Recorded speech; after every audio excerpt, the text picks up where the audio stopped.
All right. Dr. Shasta, can you still hear me? Yes, I can. Excellent.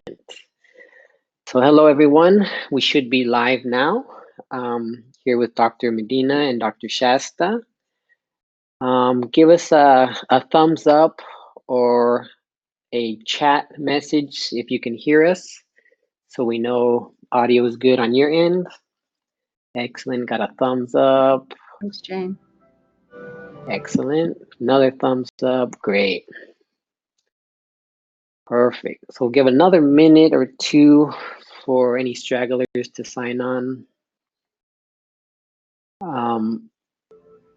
Those of you should be able to see the option for attendee chat or to chat with us. So what we're going to do is a quick outline of the webinar today. Basically, I'll start off with a quick introduction. I'm going to present for about 25 minutes, and then Dr. Shasta is going to take over. She'll present for 25 minutes, and then we're going to save the last 10 minutes for a question and answer. So if you guys do have any questions that come up during the webinar, definitely put them into the chat, and we will address them at the end, as many as we can with the time we have left. All right, see quite a few more people joined us, some familiar faces, or I should say some familiar names, and some unfamiliar, so that's awesome. So again, thank you guys for joining us. We're gonna get started here. All right, we've got lots of happy faces, excellent. And Dr. Shasta, can you see my PowerPoint as well? Yes. Okay, excellent. So let's get into it. All right. Let me start my timer here.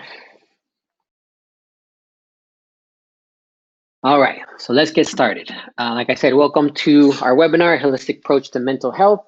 I'm Dr. Ernesto Medina, and we have Dr. Shasta Erickson from Way of Wellness. She's a licensed acupuncturist and doctor of Oriental Medicine. You want to say hello to everyone, Dr. Shasta? Hello. Excellent. All right, so let's jump into it. This webinar, so we've done this event live before with huge amount of people that ended up showing up. So the topic is very important. There's definitely a huge need for it. And the sad part is that I realized when we did host our live event on the same topic was a lot of young people struggling with chronic anxiety, chronic depression, mental health issues. And it was actually Dr. Shasta who came up with the idea to focus on an educational talk on this topic. And I was all on board. I've had my own struggles with mental health when I was younger, severe depression, anxiety, debilitating anxiety. And so it's something very close and dear to me. I'm actually co-authoring a chapter in a book talking about my whole story and how I conquered that issue. So I won't bore you guys with that story, but a lot of what I'm going to present on comes from my experiences from that, plus my training in the world of neurology and nutrition. So let's get into it. Let's talk about the conventional approach of mental health, which is essentially the conventional medical systems approach to this. And typically, either your primary care will prescribe medications or they will refer you out to a psychiatry who will then prescribe medications, either antidepressants, anxiety medications, whatever it may be. And if you're lucky, they will refer you to behavioral therapy or cognitive behavioral therapy, where you speak with a therapist, or what Kaiser Permanente likes to do is refer you to like a group counseling to give you strategies and talk through some of your issues. And usually that's about it. That's where it stops. And that is so archaic in a sense, because it's not looking at the whole person. It's not looking at the person as an entire unit. It focuses on just those two things. And really, the medications is one. I think the behavioral therapy is not always reinforced, unfortunately, and it can be very beneficial for many people. So what I want to do is I want to share this quick 2 minutes of this TED Talk that I came across, and it's really interesting. Just 2 minutes. Here we go.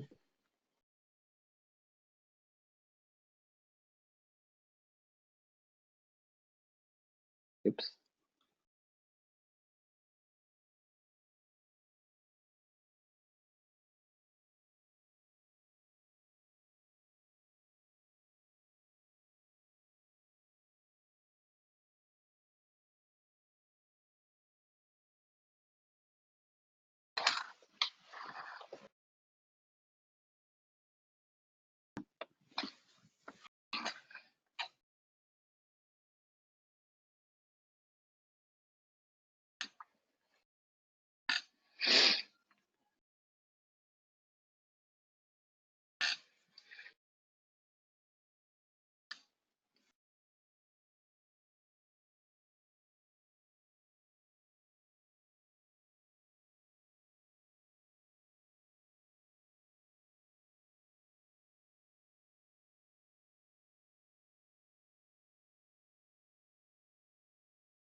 All right, perfect. So that's all I'm going to show you about that. That's about a 20-minute video, but I wanted to show you how, well, let me say the video goes on. She goes on to describe about 20 different research articles that she has published through a university she works at in New Zealand, showing positive outcomes with depression, ADHD, anxiety, mental health issues with just a targeted nutrition plan.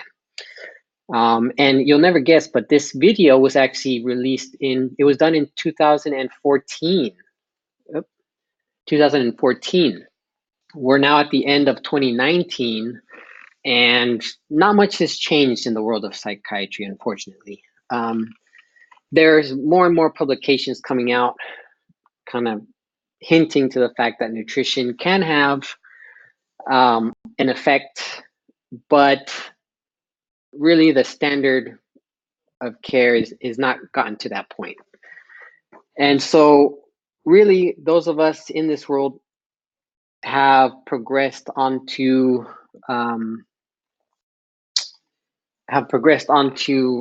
evolving even further.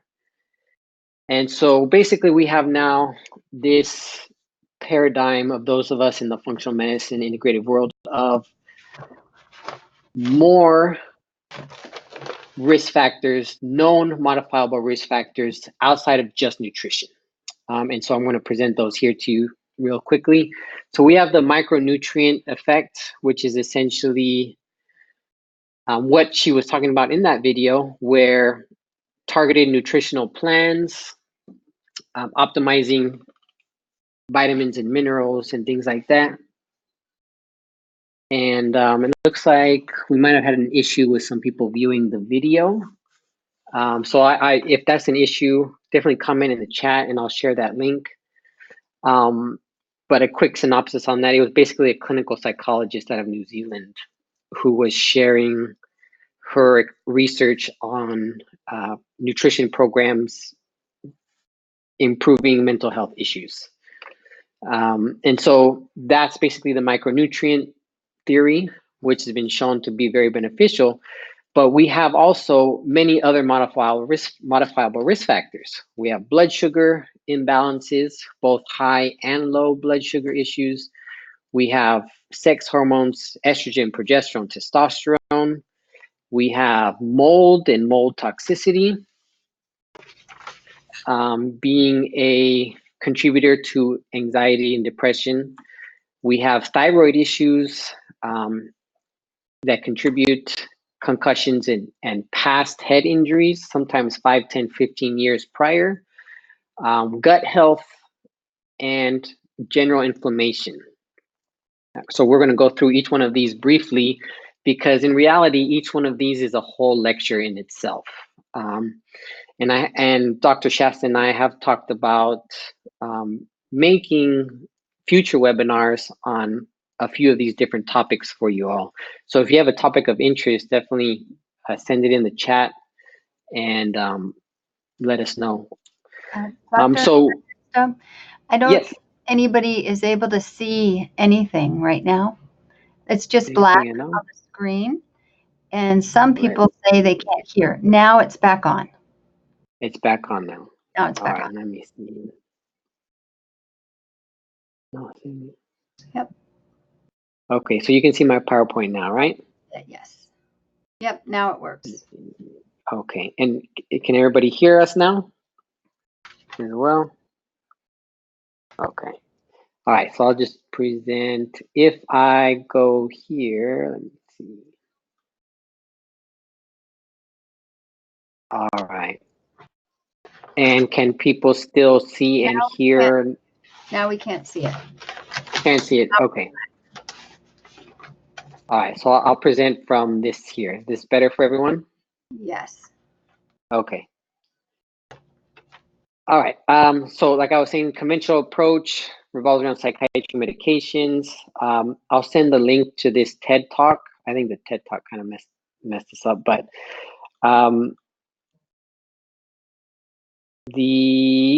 so these are a lot of the underlying risk factors that can contribute to depression and anxiety and mental health issues.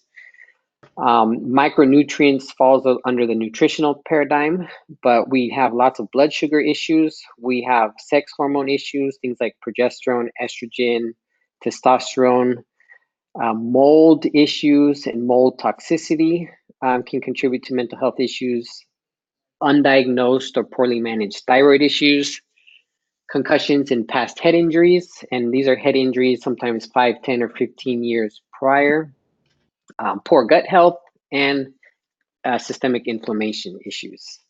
So I'm going to go through each one of these briefly, because each one of these is essentially a lecture in itself, and we don't have time to go through everything in detail. And I don't know how much you guys could hear, could not hear, but Dr. Shasta and I have discussed actually doing future webinars on a few of these different topics to share with you guys. And so if there's certain topics that you guys find interesting, definitely put it in the chat, and we'll create some educational content for you guys around that. Okay, so psychiatric and mental health should be a truly integrative approach.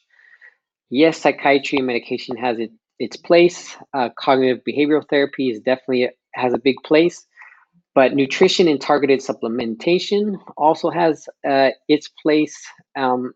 Exercise, stress reduction and management, and sleep hygiene, and mindset as well. So I'm really going to be focusing on the nutrition and the targeted supplements. When Dr. Shasta takes over, she's going to be focused on some of the other things with you guys. All right, so essentially based on the psychiatric model of care, if you're having some sort of mental health issue, then you must be having some sort of chemical imbalance, either a serotonin deficiency, a dopamine deficiency, or what's called a Gaba deficiency. And so essentially what they do is they guess.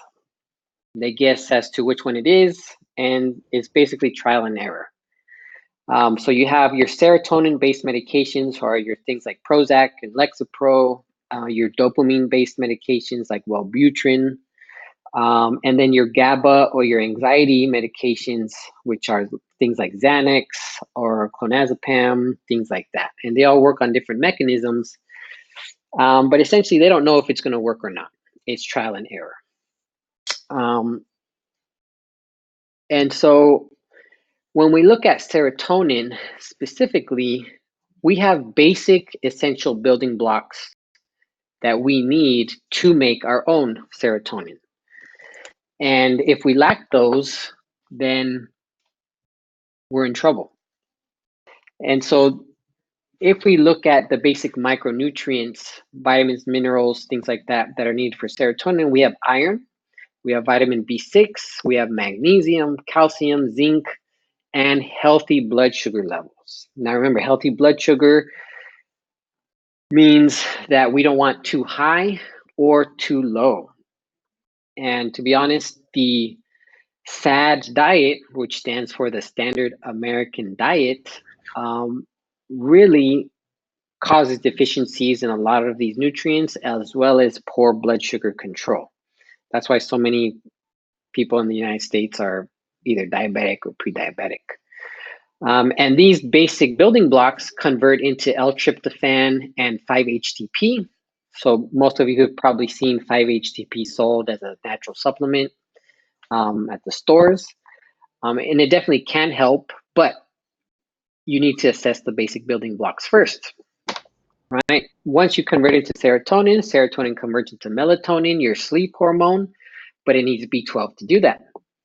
So again, looking at micronutrients is essential for the basic production of serotonin. And then we have the role of sex hormones in here. And so estrogen is also, serotonin is also very dependent on estrogen. And we can have all women, especially, can have all kinds of estrogen imbalances from the use of birth control, a lot of environmental toxins like plastics and pesticides are known as xenoestrogens, which means they can influence the binding of estrogen receptors, which can also influence serotonin. And so very rarely are women warned that birth control can affect their mental health and their mood. But there's definitely a viable mechanism of there. When we talk about dopamine, another important brain-based chemical, the basic building blocks are protein and iron, and again, healthy blood sugar levels. So again, for protein and even all of these other micronutrients in here of serotonin, when we test these, we tend to find people are very deficient in these. And protein specifically, it doesn't mean you're not eating enough meat, because usually most people are overconsume meat.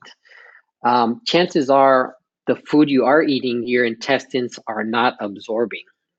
And that takes us to gut health and underlying inflammation in the gut that is contributing to these micronutrient deficiencies. And so gut health is another thing that's very important to assess and evaluate. Now, these basic building blocks convert into tyrosine, and the final result is dopamine.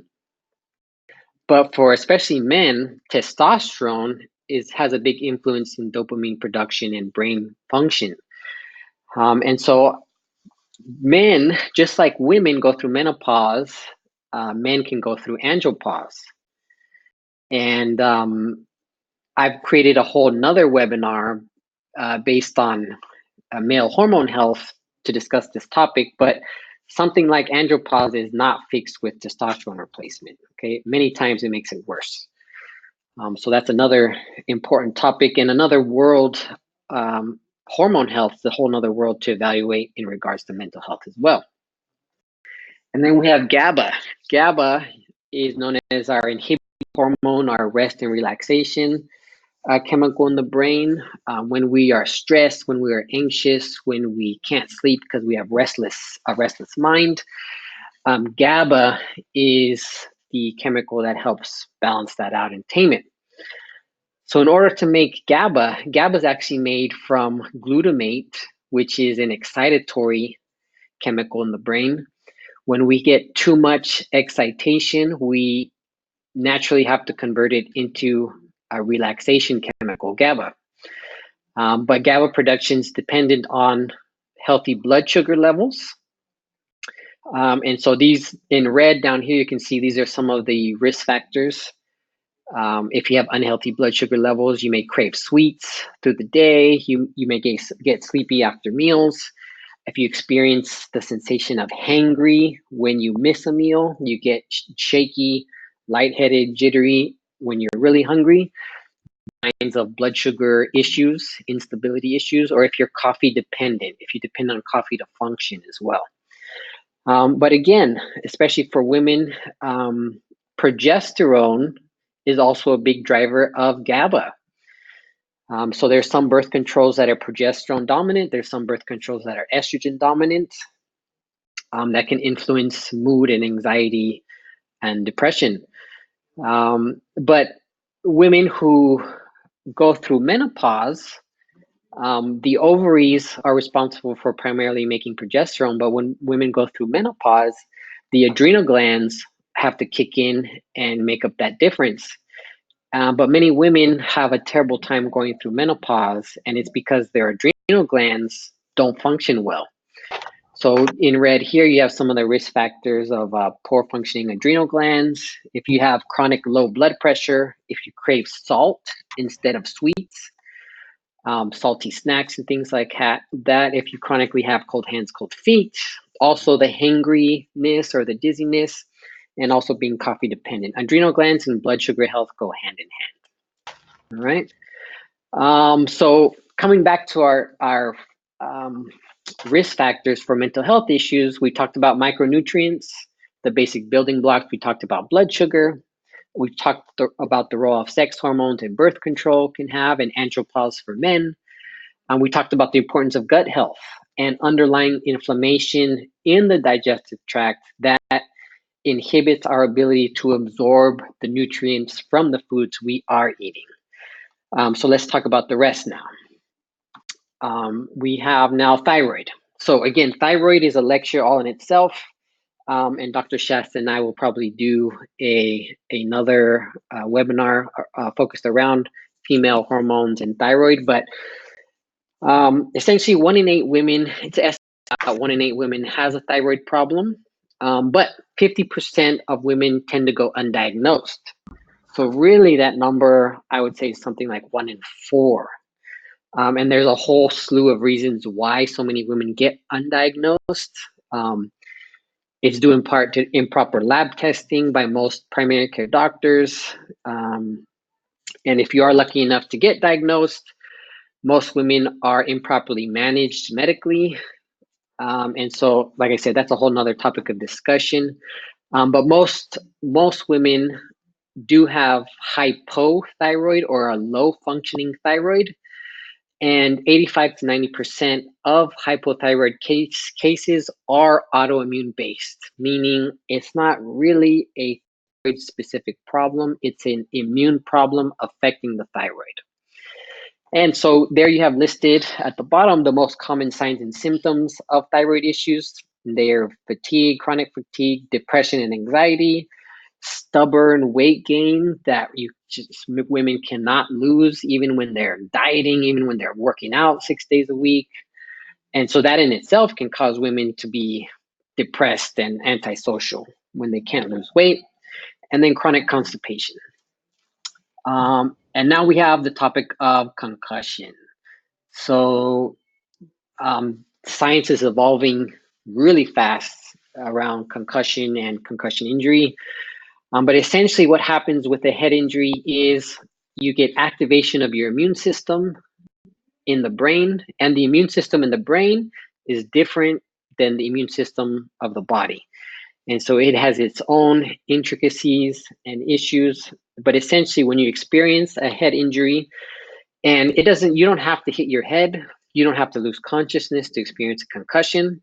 In fact, the most common way people experience concussions is with a motor vehicle accident. The whiplash you experience of your head and your neck flying forward and then back is enough to trigger concussion symptoms and post-concussion syndromes. And so when the immune system turns on, after 30 days, if you're still experiencing symptoms, that immune response is never going to shut off. It can only be shut off through targeted supplements and all the lifestyle things we're gonna keep talking about today.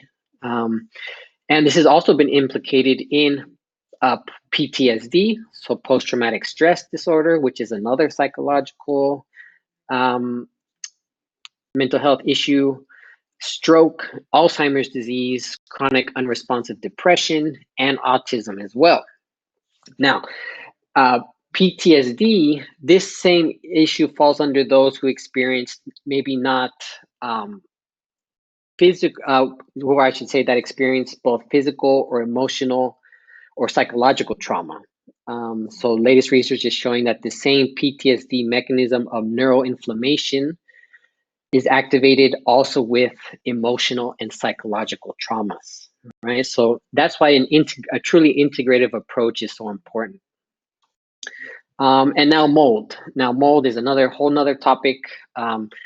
The official medical diagnosis is CIRS, or chronic inflammatory response syndrome. It falls under what's called biotoxin illness, mold, Lyme disease, a brown recluse spider bite, all fall under this biotoxin illness. It's still pretty poorly, it's not very well understood in the conventional medical system. So places like Kaiser Permanente don't even offer mold tests. I don't even think they offer Lyme testing, to be honest. And you can see there, it's really only diagnosed through a urine test. Common signs and symptoms are chronic fatigue, fibromyalgia, which is chronic pain. And anyone who's lived with chronic pain knows that it's depressing and causes you to be very antisocial in itself.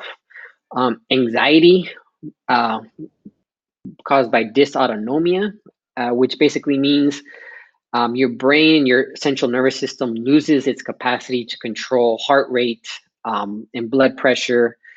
And so you can get a random increase in heart rate, which then makes someone panic. They start to hyperventilate, and that can be a different mechanism of anxiety.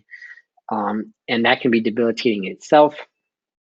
Asthma and eczema, right? So you can see how all of these other risk factors that I'm talking about, many of them, their common signs and symptoms are anxiety or depression or chronic pain. And so on my website, in the blog section, I wrote a whole article on toxic mold in your health. We have a very cool testimonial of a patient we were able to help. I was so happy I was able to help her, because she was only 20 years old, living in chronic pain. Kaiser was basically her providers, and for 5 years, they didn't know what to do with her.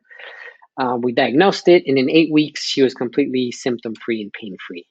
So that was a super exciting case. You can check out the blog area on my website to see her testimonial. So basically, I want to close with, these are some research articles, basically reinforcing everything I just talked about. Exercise proving to be very efficient in inpatient psychiatric care. This is another one on how failed antidepressants use in mental health disorders linked to increased inflammatory markers. And this one, another one on multiple sclerosis, which is an autoimmune disease to your nerves and to your brain. And it's basically explaining how your risk can double 15 years following a concussion. What they don't talk about is, in those 15 years, another common sign and symptom of concussion is chronic depression and anxiety. So you can see the relation there. So in summary, you need to evaluate the nutritional building blocks for healthy brain function. Contributing risk factors, all the risk factors we just talked about, should be investigated and evaluated. A truly integrative approach has to incorporate all those aspects. Hormones play a big role, and neuroinflammation is really being discovered to be a big driving force around PTSD and chronic anxiety and unresponsive depression. All right. So to close, basically, I talked about the first three. Dr. Shasta is going to elaborate on the next three. To close my piece, this is my Facebook page, and this is just resources for you guys, because I post articles on these sources. So my Facebook page, my Instagram page, or just on the website itself, there's a blog section for you guys to check out. All right. So I'll talk about this a little bit more at the end, but basically anybody who signs up today will get a free 30-minute consultation. That's the phone number. I'll talk at the end about how you can schedule with me and how you can schedule with Dr. Shasta. She'll talk about that too. All right. So I flew that really fast. Let me upload your PowerPoint here, Dr. Shasta. And remember, guys, if you guys have any questions, definitely put them in the chat section. All right. So can you see your PowerPoint there, Dr. Shasta? Yeah, thank you. Perfect. And you should be able to click through each slide, right? Okay, yes. Perfect. All right, go for it. Okay. Hello, everybody. Nice to have you here. I'm a doctor of acupuncture and oriental medicine, and they say the second leading cause of death for teenagers is suicide in America, and the 10th leading cause of death for adults is suicide. So we have a very serious mental health epidemic of sadness, loneliness, depression, and anxiety. And so Dr. Ernesto and I thought this would be a really important thing to share with you, a comprehensive integrative approach to mental health. Chinese medicine, which is some say between 5,000 to 10,000 years old, has always thought of mental health as being connected to the heart or the fire element, and yet people don't really think about how, and in Chinese medicine, the heart or the fire element also includes the small intestines. And so what Dr. Ernesto was talking about, how our elimination of toxins, hormones,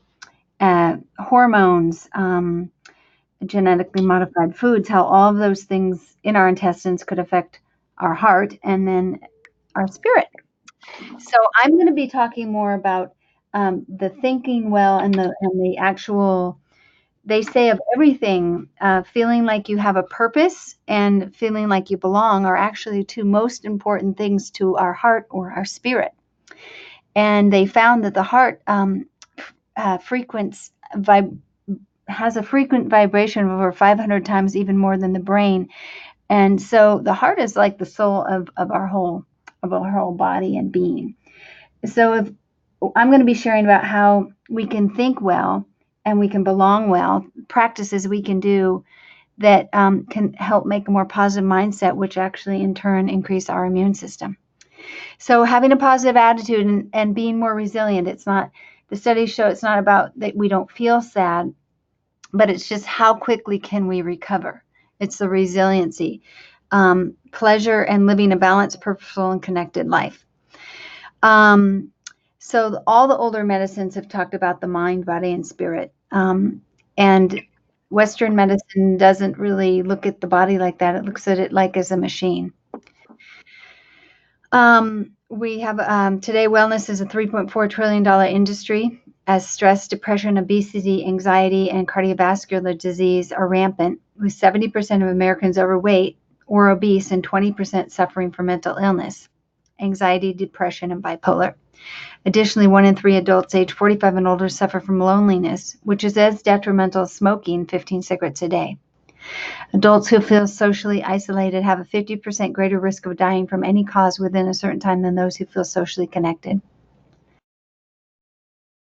You can improve your own wellness by training your brain for emotional wellness, and meditation is one of the main things that the older medicines have done. Qigong is what the Chinese do. It's moving meditation and yoga, a part of yoga, one of the 8 limbs of yoga is used. And these days there's a lot of mindfulness classes. So trying to have a purposeful life is so important, and people don't really realize the importance of that. If our heart is even more powerful than our brain, if we don't do what we love, then we're actually going against our heart, and it will affect our immune system.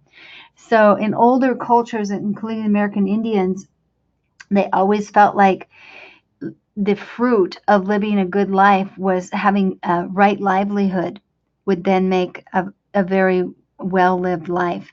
And I think that Dharma, which is what the Ayurvedic yogis have talked about, is doing your life's work. These things are actually more important than we think, doing what makes us happy, what we're gifted at. It's super important for our mental health. Ways to tap into that are visioning and journaling. You can make a vision board of everything that you love, put it into one piece of paper, and you can see what you really like, and it can start to guide you that way. Journaling also, where you can write about what gives you pleasure, what you feel successful at, and what you're grateful for. And there was this Harvard professor who is a psychologist, and 1/3 of all the Harvard students go through his class. He wrote a book called Happy, and he found that if people just wrote for 5 minutes on what gave them pleasure, that they started going in that direction with their career, and they had a much happier, healthier life. So journaling every day is very, very good. So finding a sanctuary time. It might be before you go to bed at night or in the morning, just giving yourself 20 extra minutes to, again, journal or put a hand on your belly and a hand on your heart and breathe slowly and let your hands calm your body down. It can be a sleeping like meditation. These are sanctuary times, or going to church or hiking in the woods, whatever it is for you. Americans spend nearly 4 hours a day on TV, and your brain is like a muscle. And if you put junk in, your brain starts to think that way. So we talked about this, finding your passions, abilities, and what the society needs. Learning how to downshift, taking time to relieve your stress, reduce the noise around you, turn your TV off. Don't put your TV in your room. Turn your computer off, turn your phone off. Also reducing personal pollutants that you breathe in, synthetic fragrances, cleaning products, pesticides, preservatives, genetically modified foods. All of these things cause a toxicity in your body and in your coherency of being present. And people who actually spend time, just even half an hour a day, having dinner together, have a much better family relations and feel happier. So downshifting, taking a nap in the middle of the day has been shown, even 3 times a week, decreasing cardiovascular disease by up to 45%. Just resting our heart in the middle of the day by lying down, even 3 times a week, has been incredibly beneficial. Taking a walk in the sun, doing yoga, tai chi, qigong, other things that can help downshift your nervous system are acupuncture, acupressure, chiropractic, craniosacral massage, and meditation. Having a sense of belonging, have a spiritual dimension to you, even if it's just a sense of wonder. So some people don't believe in God, don't go to church, but they might feel a sense of wonder just walking in nature. And that alone has been shown to increase the positive energy and emotions in the body, which lifts the immune system. Exploring a new tradition, so constantly trying to learn and participating in things like singing, volunteering, gardening, cooking, dancing, learning. They said that the thing that increases the most dopamine is dressing up goofy and being in a goofy parade while dressing up goofy. That doing really, really silly things increases your dopamine a lot. So the things that help us connect to people so that we feel like we belong are being empathetic towards people, listening and caring about people, and that makes us likable. So being involved versus being at home alone. And the social benefits of happiness are increased energy and longevity. So dancing, being in a community, being with loved ones. So get closer to your family. And if you have a toxic family, then create an urban family and establish family rituals and a shrine. So photos and things like that.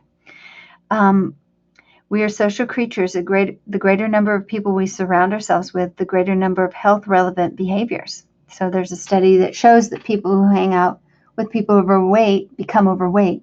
people who hang out with health conscious people become health conscious. So surrounding ourselves with health relevant, happy people makes a big difference. Create the right tribe. Be surrounded by like-minded family and friends. Identify who your inner circle is, who you would go to for support, and be supportive and create time together with loved ones for at least 30 minutes a day. Secure your social networks. Unplug from social loneliness epidemic. The studies show that the longer that we spend online on like social media and Facebook, the more lonely and depressed people get. Not to mention that every time we have to look at our phone, we get a shot of a stress hormone, and it can be the equivalent of actually having people die early due to stress-related illness simply from looking at our emails and not knowing what we're going to have to do when we go there. So turning your phone off is really good. How do we respond in the moment? So showing empathy, being reasonable, speaking in a lowered voice when in a disagreement, and taking a break or a walk are healthy coping mechanisms and show a healthy emotional and social way of being and create resiliency.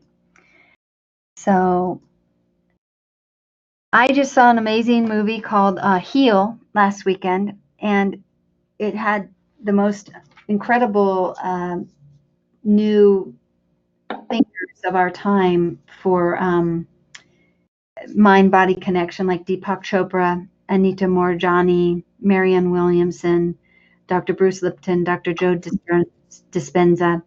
And there's a doctor on there named Dr. Kelly Turner, and she wrote a book called Radical Remission, and it's about all these stage 4 cancer survivors who their cancer just went away. And she studied, I think it was like 2,000 people, and she said there were 75 things they all had in common, but the 9 most important things that she found that they did were they changed their diet, they took an herbs and supplements, they increased their positive emotions, they released suppressed emotions, they learned how to follow their intuition, they deepened their spiritual connection, they increased their social support, they found a strong reason for living, and they took charge of their health.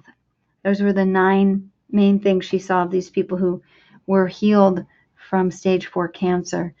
And the whole idea of that is that there's this thing called they call it the unified field.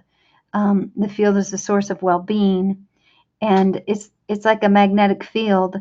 And when we're happy and our heart and our brain are harmonious, the happy genes turn on and the unhealthy genes turn off. And so a lot of these people who got healed, they aligned their spirit and their soul with happiness, and they did a lot of forgiveness, and their body just went into spontaneous remission. A lot of them did meditation. So there's just a lot of amazing stuff out there, and it definitely makes you think about how maybe a lot of the things that we put in from TV, our social media, scary movies, who knows how all of that can affect our mental health. And then the importance of just belonging and having a purpose. So that's really what I wanted to share. Is there anything else, Dr. Ernesto? Let's see. No, we don't have any. We haven't had any questions come in, so I'll give you guys a couple minutes if you do have any questions you want to submit.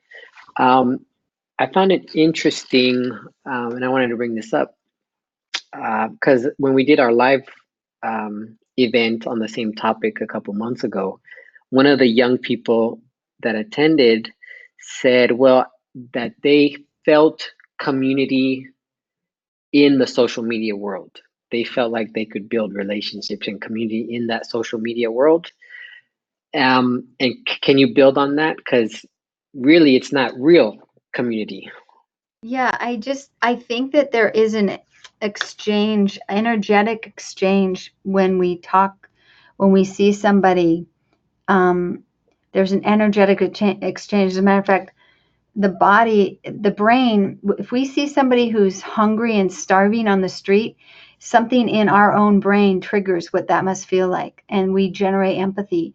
And I think it's the same with when we don't see people in person, we don't have that exchange. Mm-hmm. I don't think it's the same. That's why I think we have so much teen suicide. Yeah, and so many, I mean, so many young people attended our live event last time that there's And definitely a real issue. And there's it's, I think the really, social media, yeah, the social media thing. And not only that, but the number of mass shootings now is getting ridiculous. yeah, Especially the one we had here recently in Gilroy that was not too far away from us. it's just, Um, it's like that was a big people feel like they're connected. shocker to me. Yeah, definitely. All right, perfect. So doesn't look like any questions. So can you kind of let people know how to get in touch with you, Yeah, Dr. Shasta? people could contact me on my website, wayofwellness.com, or call me at 408-615-1995. Perfect. Why don't you put that in the chat box as well for everyone, All right. just in case anybody missed it. She'll put it in the chat box for you guys.